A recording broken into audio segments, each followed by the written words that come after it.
le modelage, le bol.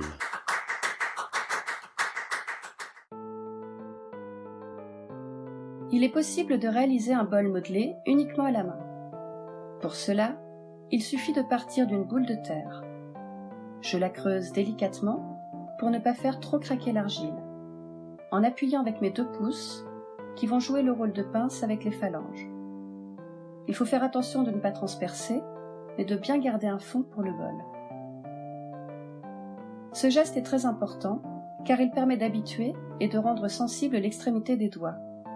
Une fois cette sensibilité développée, elle permet de sentir quelle épaisseur de terre nous avons entre les doigts, ce qui est essentiel dans le modelage et le tournage. Ce geste permet d'être régulier en le répétant et faisant tourner la pièce dans la main. Pour faire monter la terre, il suffit de pincer avec une force régulière, tout d'abord en utilisant toute la longueur des doigts. J'affine déjà ce qui est le plus au fond, en gardant encore de l'épaisseur sur le sommet. Après, c'est un endroit qu'il est plus difficile d'atteindre. L'argile a toujours tendance à vouloir s'écarter.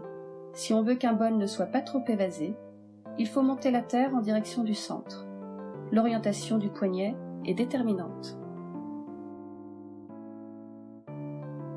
Naturellement, nos mains forment un bol quand on les superpose. Il existe un mot en Inde pour désigner cela, c'est dobo.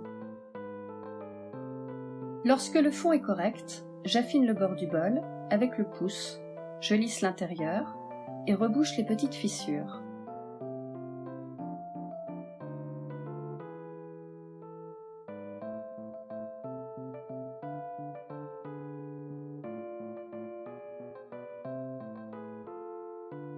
Une fois l'ébauche terminée, je regarde le profil de mon bol et décide de gonfler davantage en poussant la terre avec le pouce ou le bout des doigts. Il est possible de lisser l'extérieur. Ne pas chercher la perfection, les machines le font très bien. On cherche plutôt à rendre le bol sensible au toucher et au regard. Cette technique offre énormément de possibilités. Il faut faire les choix de l'épaisseur et de la matière. On peut travailler des pièces très épaisses, comme des pièces d'une extrême finesse. Il est possible aussi de tout lisser, même de lustrer la terre, ou au contraire de laisser apparaître les craquelures qui, après cuisson, donnent un aspect visuel très intéressant. Les craquelés sont sublimés lors de cuisson au bois. Voici un exemple de bol réalisé avec une terre pleine de caractère qui a été lissée.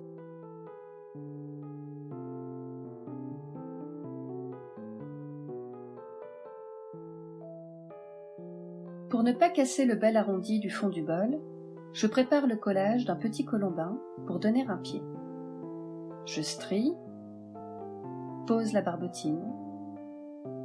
L'épaisseur du colombin déterminera la hauteur du pied.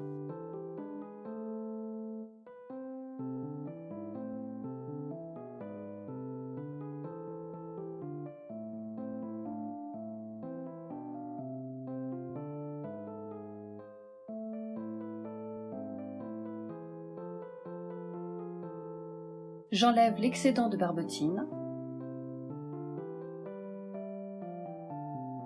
Je tapote sur la table pour aplatir le colombin et mêle ce dernier au corps du bol.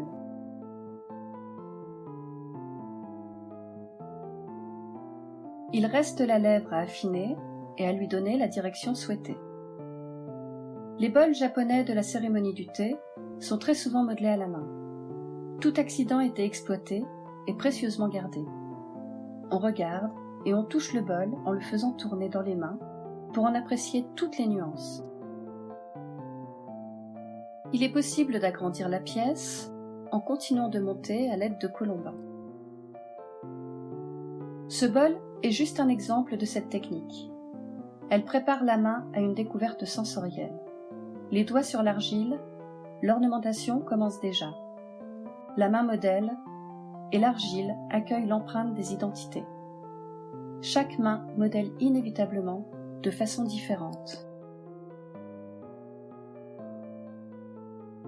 Le bol est terminé, je vous le présente après cuisson et émaillé.